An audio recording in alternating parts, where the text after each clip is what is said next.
Hello viewers, job citizen চ্যানেলে তোমাদেরকে স্বাগত জানাই। তো আশা করছি তোমরা সকলে ভালোই আছো। তো আমাদের জিকে প্র্যাকটিস ক্লাসের যে সিরিজ স্টার্ট হয়েছিল আজকে তার 9 নম্বর ক্লাস। তো তোমরা যারা প্রত্যেকে বিভিন্ন গভর্নমেন্ট এক্সাম যেমন পিএসসি, এসএসসি, এমনকি রেলওয়ের এক্সামেরও প্রিপারেশন নিচ্ছ, প্রত্যেকের জন্যই আজকে ক্লাসটি খুব হেল্পফুল হবে এবং ক্লাসটি মোস্ট ইম্পর্টেন্ট একটি ক্লাস। ঠিক আছে, তো ক্লাসটি স্কিপ না করে সকলে শেষ পর্যন্ত দেখবে।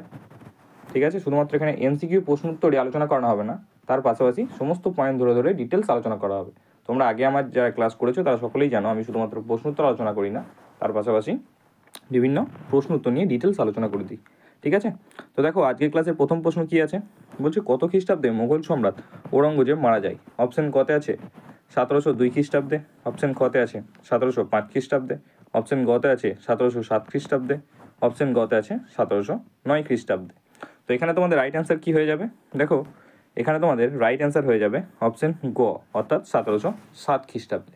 এবং ঔরঙ্গজেব থেকে আর কি কি প্রশ্ন আসতে পারে তোমরা সকলেই শুনে থাকবে এই নামটি, সেটি কি? এটা বারবার তোমাদের বিভিন্ন এক্সামে প্রশ্নটা এসেছে যে কি জিন্দা পীর। জিন্দা পীর কাকে বলা হয়? জিন্দা পীর বা জীবন্ত সাধু। তখন তার অ্যান্সার কী হয়ে যাবে? এই ঔরঙ্গজেব। ঠিক আছে, ঔরঙ্গজেবকে জিন্দা পীর বা জীবিত সাধু বলা হয়। ওকে, নেক্সট দেখো 2 নম্বর প্রশ্ন কি বলেছে, বাংলায় দ্বৈত শাসন কত খ্রিস্টাব্দে শুরু হয়? অপশন কতে আছে 1764 খ্রিস্টাব্দে, অপশন খতে আছে 1765 খ্রিস্টাব্দে, অপশন গতে আছে 1780 খ্রিস্টাব্দে, অপশন ঘতে আছে 1795 খ্রিস্টাব্দে। তো এখানে তোমাদের রাইট অ্যান্সার কী হয়ে যাবে? তো দেখো এখানে তোমাদের রাইট অ্যান্সার হয়ে যাবে অপশন খতে, অর্থাৎ 1765 খ্রিস্টাব্দে। এবং এটি কে প্রবর্তন করেন বলো তো? এটি তোমাদের লর্ড ক্লাইভ প্রবর্তন করেছিল। ঠিক আছে, লর্ড ক্লাইভ বা রবার্ট ক্লাইভও তোমরা বলতে পারো। ঠিক আছে, একে লর্ড ক্লাইভও বলে বা রবার্ট ক্লাইভ, দুটো নামেই একে ডাকা হয়। ঠিক আছে, রবার্ট ক্লাইভ কে ছিলেন? ভারতের নয়, বাংলার প্রথম গভর্নর ছিলেন রবার্ট ক্লাইভ। নেক্সট দেখো নেক্সট কী বলেছে? 3 নম্বর প্রশ্ন, বাংলায় ভয়াবহ মন্বন্তর দেখা গিয়েছিল কত খ্রিস্টাব্দে? অপশন কতে আছে 1707 খ্রিস্টাব্দে, অপশন খতে আছে 1719 খ্রিস্টাব্দে, অপশন গতে আছে 1757 খ্রিস্টাব্দে, অপশন ঘতে আছে 1770 খ্রিস্টাব্দে। তো এখানে তোমাদের রাইট অ্যান্সার কী হয়ে যাবে? তোমরা সকলেই জানো এখানে তোমাদের রাইট অ্যান্সার হয়ে যাবে অপশন ঘ 1770 খ্রিস্টাব্দে। ঠিক আছে, নেক্সট দেখো 4 নম্বর প্রশ্ন কি বলেছে, অধীনতামূলক মিত্রতা নীতি প্রবর্তন করেছিলেন কে? ঠিক আছে, অপশন কতে আছে কি লর্ড ক্লাইভ, অপশন খতে আছে লর্ড ডালহৌসি, অপশন গতে আছে লর্ড ওয়েলেসলি, অপশন ঘতে আছে লর্ড মাউন্ট ব্যাটেন। তো এখানে তোমাদের রাইট অ্যান্সার কী হয়ে যাবে? এখানে তোমাদের রাইট অ্যান্সার হয়ে যাবে অপশন গ, অর্থাৎ লর্ড ওয়েলেসলি। এবং এই অধীনতামূলক মিত্রতা নীতি সর্বপ্রথম কে গ্রহণ করেছিল বলো তো? এই অধীনতামূলক যে মিত্রতা নীতিটি আছে সেই নীতিটি সর্বপ্রথম কে গ্রহণ করেছিল? তো দেখো সেক্ষেত্রে তোমাদের অ্যান্সার হয়ে যাবে কি হায়দ্রাবাদের নিজাম। ওকে, তো এখান থেকে কিন্তু দুটো প্রশ্ন আমরা জানতে পারলাম যে অধীনতামূলক মিত্রতা নীতি কে চালু করেন এবং সেটি সর্বপ্রথম কে গ্রহণ করেন। ওকে, আর লর্ড ডালহৌসি কী করেছিল? সত্য বিলোপ নীতি। এটা তোমাদের আগেও একটি ক্লাসে আমি এটা নিয়ে আলোচনা করেছি। ঠিক আছে, নেক্সট দেখো 5 নম্বর কি বলেছে, কে হে মহীশূর শার্দুল নামে পরিচিত? অপশন কতে আছে দ্বিতীয় বাজিরাও, অপশন খতে আছে বালাজি বাজিরাও, অপশন গতে আছে দ্বিতীয় শাহ আলম, অপশন ঘতে আছে টিপু সুলতান। তো দেখো এখানে তোমাদের রাইট অ্যান্সার কী হয়ে যাবে? তো এই মহীশূর শার্দুল বলা হয় টিপু সুলতানকে, অর্থাৎ অপশন ঘ এখানে আমাদের রাইট অ্যান্সার হয়ে যাবে। নেক্সট দেখো কী বলেছে 6 নম্বর প্রশ্ন। 6 নম্বর প্রশ্ন কি, বন্দিবাসের যুদ্ধ কত খ্রিস্টাব্দে হয়েছিল? অপশন কতে আছে 1757 খ্রিস্টাব্দে, অপশন খতে আছে 1765 খ্রিস্টাব্দে, অপশন গতে আছে 1760 খ্রিস্টাব্দে এবং অপশন ঘতে আছে 1770 খ্রিস্টাব্দে। তো দেখো এখানে তোমাদের রাইট অ্যান্সার কী হয়ে যাবে? এখানে তোমাদের রাইট অ্যান্সার হয়ে যাবে অপশন গ, অর্থাৎ 1707 খ্রিস্টাব্দে। এবং তোমরা সকলেই জানো 1757 খ্রিস্টাব্দে কী হয়েছিল? পলাশির যুদ্ধ। এবং 1764 তার একটি যুদ্ধ হয়েছিল, সেই যুদ্ধটির নাম কি? বক্সার যুদ্ধ। এবং এলাহাবাদের দ্বিতীয় সন্ধি যার মাধ্যমে এই যুদ্ধের অবসান ঘটেছিল সেটা কত সালে হয়েছিল? সেটা হয়েছিল তোমার এই 1765 সালে। ঠিক আছে, অর্থাৎ 1764 সালে বক্সার যুদ্ধ হয়েছিল এবং সেটা এলাহাবাদের দ্বিতীয় সন্ধির দ্বারা সেই যুদ্ধের অবসান ঘটেছিল। সেই এলাহাবাদের দ্বিতীয় সন্ধিটা কত সালে হয়েছিল? তখন যদি প্রশ্ন আসে এলাহাবাদের দ্বিতীয় সন্ধি কত সালে স্বাক্ষরিত হয়, তখন অ্যান্সার হয়ে যাবে তোমাদের 1765 খ্রিস্টাব্দে। নেক্সট 7 নম্বর প্রশ্ন কী আছে, 1717 খ্রিস্টাব্দে ফরমান কে জারি করেছিলেন? দেখো অপশান কতে আছে বাবর, অপশান খতে আছে ঔরঙ্গজেব, অপশান গতে আছে বাহাদুর শাহ জাফর, অপশান ঘতে আছে ফারুক সিয়ার। তো এখানে তোমাদের রাইট অ্যান্সার কী হয়ে যাবে? এখানে তোমাদের রাইট অ্যান্সার হয়ে যাবে অপশান ঘ, অর্থাৎ ফারুক সিয়ার। ফারুক সিয়ার 1717 খ্রিস্টাব্দে কী ফরমান জারি করেছিলেন? তো দেখো ফারুক সিয়ার 1717 খ্রিস্টাব্দে একটি দস্তক নামে একটি ফরমান জারি করেছিলেন, এবং সেই ফরম্যানে তিনি কি বলেন? তিনি বলেন যে ইংরেজরা এর ফলে কী করে দস্তক লাভ করেছিল। 1717 খ্রিস্টাব্দে ফারুক সিয়ার যে ফরমানটা জারি করেন তার ফলে ইংরেজরা দস্তক লাভ করে, তার ফলে তারা বিনা শুল্কে ভারতে ব্যবসা বাণিজ্য করতে পারবে। এই দস্তক লাভের মাধ্যমে তাদের সুবিধা কী হয়েছিল? তারা বিনা শুল্কে কী লাভ করেছিল, এটা মনে রাখবে, দস্তক লাভ করেছিল। ওকে, এই দস্তক লাভের অর্থ কী? তারা বিনা শুল্কে ভারতে ব্যবসা বাণিজ্য করতে পারবে। নেক্সট দেখো 8 নম্বর কী বলেছে, বাংলায় দ্বৈত শাসনের অবসান হয় কত খ্রিস্টাব্দে? অপশান কতে আছে 1764 খ্রিস্টাব্দ, অপশান খতে আছে 1765 খ্রিস্টাব্দ, অপশান গতে আছে 1772 খ্রিস্টাব্দ, অপশান ঘতে আছে 1775 খ্রিস্টাব্দে। তো এখানে তোমাদের রাইট অ্যান্সার কী হয়ে যাবে? এখানে তোমাদের রাইট অ্যান্সার হয়ে যাবে অপশান গ, অর্থাৎ 1772 খ্রিস্টাব্দে। এবং দ্বৈত শাসনের অবসান ঘটিয়েছিলেন কে? আমরা আগে কি পড়ে এলাম যে 1765 খ্রিস্টাব্দে রবার্ট ক্লাইভ বা লর্ড ক্লাইভ দ্বৈত শাসনের প্রবর্তন করেছিলেন, এবং দ্বৈত শাসনের অবসান ঘটেছিল কত? 1772 খ্রিস্টাব্দে। তাহলে অবসানটা ঘটান কে? অবসান ঘটিয়েছিলেন কে বলো তো? Warren Hastings. ঠিক আছে, ওয়ারেন হেস্টিং।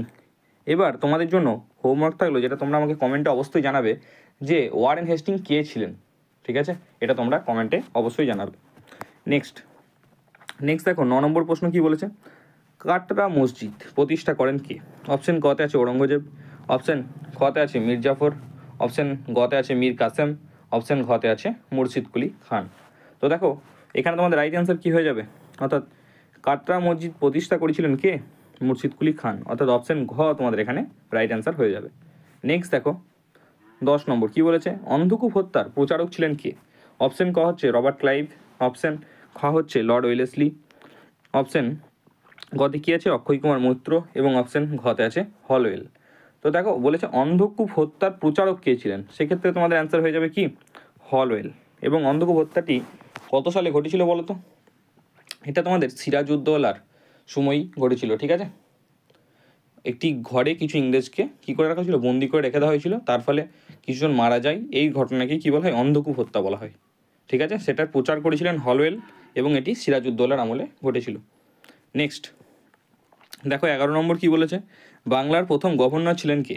অপশান কতে আছে লর্ড ডালহৌসি, অপশান খতে আছে লর্ড ক্যানিং, অপশান গতে আছে রবার্ট ক্লাইভ, অপশান ঘতে আছে লর্ড ওয়েলেসলি। এই প্রশ্নের অ্যান্সারটা আমি এই ক্লাসে প্রথম দিকে তোমাদের বলে এসেছি, যারা শুনেছো তারা অবশ্যই অ্যান্সার করে ফেলেছো এতক্ষণে।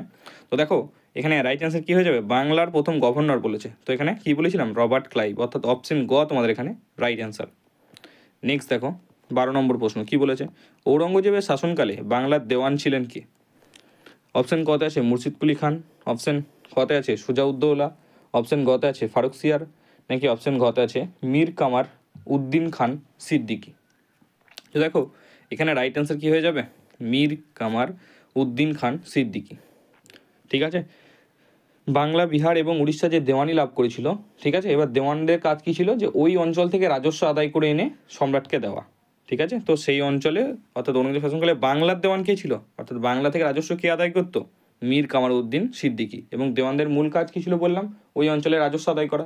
যে অঞ্চলের দেওয়ান সে সেই অঞ্চলের রাজস্ব আদায় করতো। নেক্সট দেখো কী বলেছে 13 নম্বর, সত্যবিলোপ নীতি প্রবর্তন করেছিলেন কে? অপশান কতে আছে রবার্ট ক্লাইভ, অপশান খতে আছে লর্ড ডালহৌসি, অপশান গতে আছে লর্ড কর্নওয়ালিস, এবং অপশান ঘতে আছে লর্ড এলেন বরা। তো এখানে তোমাদের রাইট অ্যান্সার কী হয়ে যাবে? দেখো এটাও আমি তোমাদের সাথে আগে আলোচনা করেছি, সত্যবিলোপ নীতি। দেখো এখানে রাইট অ্যান্সার হয়ে যাবে তোমাদের লর্ড ডালহৌসি, অর্থাৎ অপশান খ এখানে তোমাদের রাইট অ্যান্সার হয়ে যাবে। নেক্সট প্রশ্ন কী আছে দেখো 14 নম্বর প্রশ্ন কী বলেছে, ফল ভাইয়ের সন্ধি কত খ্রিস্টাব্দে হয়েছিল? এই প্রশ্নটাও কিন্তু তোমাদের প্রিভিয়াস ইয়ারে এসেছে, তোমাদের দেখে অনেকের আনকমন মনে হলেও এসএসসি এবং রেলওয়ের একটি এক্সামেও এই ফল ভাইয়ের সন্ধির প্রশ্নটা এসেছিল। ঠিক আছে, অপশান কতে আছে 1757 খ্রিস্টাব্দে, অপশান খতে আছে 1764 খ্রিস্টাব্দে, অপশান গতে আছে 1780 খ্রিস্টাব্দে, এবং অপশান ঘতে আছে 1782 খ্রিস্টাব্দে। তো দেখো এখানে তোমাদের রাইট অ্যান্সার কী হয়ে যাবে? এখানে তোমাদের রাইট অ্যান্সার হয়ে যাবে অপশন ঘ, অর্থাৎ 1782 খ্রিস্টাব্দে। নেক্সট দেখো 15 নম্বর প্রশ্ন কী বলেছে? ফোর্ট উইলিয়াম কলেজ প্রতিষ্ঠা করেছিলেন কে? অপশন কতে আছে লর্ড কর্নওয়ালিস, অপশন খতে আছে লর্ড ডালহৌসি, অপশন গতে আছে লর্ড ওয়েলেসলি এবং অপশন ঘতে আছে লর্ড মাউন্টব্যাটেন। তো এখানে তোমাদের রাইট অ্যান্সার কী হয়ে যাবে? তো দেখো এখানে তোমাদের রাইট অ্যান্সার হয়ে যাবে অপশন গ, অর্থাৎ লর্ড ওয়েলেসলি। এবং ফোর্ট উইলিয়াম কলেজ কত খ্রিস্টাব্দে প্রতিষ্ঠিত হয়েছিল? 1800 খ্রিস্টাব্দে। কে প্রতিষ্ঠা করেছিল সেটা তোমরা জেনেই গেলে, লর্ড ওয়েলেসলি। এবং কত খ্রিস্টাব্দে? 1800 খ্রিস্টাব্দে। এখান থেকে এই দুটোই প্রশ্ন আসবে, ঠিক আছে? নেক্সট দেখো 16 নম্বর কী বলেছে? কার আমলে সরকারি চাকরিতে ইংরাজি জ্ঞানকে আবশ্যিক করা হয়েছিল? অপশন কতে কী আছে? রবার্ট ক্লাইভ, অপশন খতে আছে লর্ড কর্নওয়ালিস, অপশন গতে আছে লর্ড ওয়েলেসলি এবং অপশন ঘতে আছে লর্ড হার্জিং। তো এখানে তোমাদের রাইট অ্যান্সার কী হয়ে যাবে? এখানে তোমাদের রাইট অ্যান্সার হয়ে যাবে অপশন ঘ, অর্থাৎ লর্ড হার্জিং, ঠিক আছে? নেক্সট দেখো কী বলেছে? 17 নম্বর প্রশ্ন, কে বেনারস হিন্দু কলেজ প্রতিষ্ঠা করেন? অপশন কতে আছে কি? উইলিয়াম বেন্টিক, অপশন খতে আছে স্যার এলিজা ইম্পে, অপশন খতে আছে উইলিয়াম কেরি এবং অপশন ঘতে আছে জোনাথন ডানকান। তো এখানে তোমাদের রাইট অ্যান্সার কী হয়ে যাবে? তো দেখো এখানে তোমাদের রাইট অ্যান্সার হয়ে যাবে জোনাথন ডানকান। এবং কত সালে? 1749 সালে, ঠিক আছে? 1749 সালে তোমাদের Jonathan Duncan Benares Hindu college প্রতিষ্ঠা করেন। ওকে, এটা কিন্তু মনে রাখবে। নেক্সট দেখো 18 নম্বর, কত খ্রিস্টাব্দে এশিয়াটিক সোসাইটি প্রতিষ্ঠিত হয়? অপশন কতে আছে 1717 খ্রিস্টাব্দে, অপশন খতে আছে 1757 খ্রিস্টাব্দে, অপশন গতে আছে 1784 খ্রিস্টাব্দে এবং অপশন ঘতে আছে 1800 খ্রিস্টাব্দে। তো এখানে তোমাদের রাইট অ্যান্সার কী হয়ে যাবে? দেখো এখানে তোমাদের রাইট অ্যান্সার হয়ে যাবে অপশন গ, অর্থাৎ 1784 খ্রিস্টাব্দে।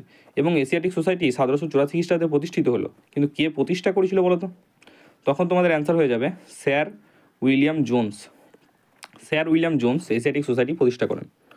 কত সালে? 1784 সালে। ওকে, নেক্সট দেখো 19 নম্বর প্রশ্ন কী বলেছে? জেনারেল কমিটি অফ পাবলিক ইনস্ট্রাকশনের সভাপতি কে ছিলেন? অপশন কতে আছে লর্ড ওয়েলেসলি, অপশন খতে আছে উইলিয়াম কেরি, অপশন গতে আছে হক ক্যামেরন, অপশন ঘতে আছে টমাস ব্যামিল্টন মেকলে। তো দেখো এখানে তোমাদের রাইট অ্যান্সার হয়ে যাবে কি? Thomas Babington Macaulay. এবং দেখো ইনি আরেকটি কী কাজ করেছিলেন? মেকলে মিনিট, তাই তো? এই টমাস ব্যামিল্টন মেকলে কী করেন? মেকলে মিনিট প্রকাশ করেন। যেই মেকলে মিনিটের মধ্য দিয়ে তিনি কী করেছিলেন? মেকলে মিনিটের মধ্য দিয়েই তিনি প্রাচ্য এবং পাশ্চাত্য মেকলে মিনিট প্রকাশ করেছিলেন, ঠিক আছে? তো এই মেকলে মিনিট কত সালে তিনি পাস করেন? দেখো সেই প্রশ্নের অ্যান্সারটা বলো দেখি, মেকলে মিনিট কত সালে পাস করেছিল? দেখো তার আগে বলে রাখি, তোমরা আজকের ভিডিও যারা প্রথম দেখছো বা চ্যানেলে নতুন আছো, অবশ্যই চ্যানেলটিকে সাবস্ক্রাইব করে আমাদের পাশে থাকবে এবং ভিডিওটি ভালো লাগলে অবশ্যই একটি লাইক এবং কমেন্ট করে দেবে এবং বন্ধুদের মাঝে, এমনকি তোমাদের যত ফ্রেন্ড সার্কেল আছে বা হোয়াটসঅ্যাপ গ্রুপ আছে সমস্ত জায়গায় ভিডিওটি অবশ্যই শেয়ার করে দেবে, ঠিক আছে? কারণ এটা শুধুমাত্রই নামমাত্রই প্র্যাকটিস ক্লাস, কিন্তু যারা ভিডিও স্কিপ না করে ফার্স্ট থেকে লাস্ট পর্যন্ত করছো তারা বুঝতে পারছো এটা আসলে ডিটেল ক্লাস, ঠিক আছে? তো মেকলে মিনিট পেশ করা হয় কত সালে? মেকলে মিনিট পেশ করা হয়েছিল 1835 সালে। বোঝা গেল? ওকে, নেক্সট দেখো 20 নম্বর কী বলেছে? বাংলায় কে ইজরাদারি ব্যবস্থা চালু করেন? অপশন কতে আছে লর্ড ডালহৌসি, অপশন খতে আছে লর্ড কর্নওয়ালিস, অপশন গতে আছে ওয়ারেন হেস্টিং, অপশন ঘতে আছে লর্ড উইলিয়াম বেন্টিক। তো দেখো এখানে তোমাদের রাইট অ্যান্সার কী হয়ে যাবে? এখানে তোমাদের রাইট অ্যান্সার হয়ে যাবে অপশন গ, অর্থাৎ ওয়ারেন হেস্টিং, ঠিক আছে? তো আজকের ক্লাসটা এই পর্যন্তই, দেখা হচ্ছে পরবর্তী একটি ক্লাসে। ততক্ষণ সকলে ভালো থেকো, সুস্থ থেকো।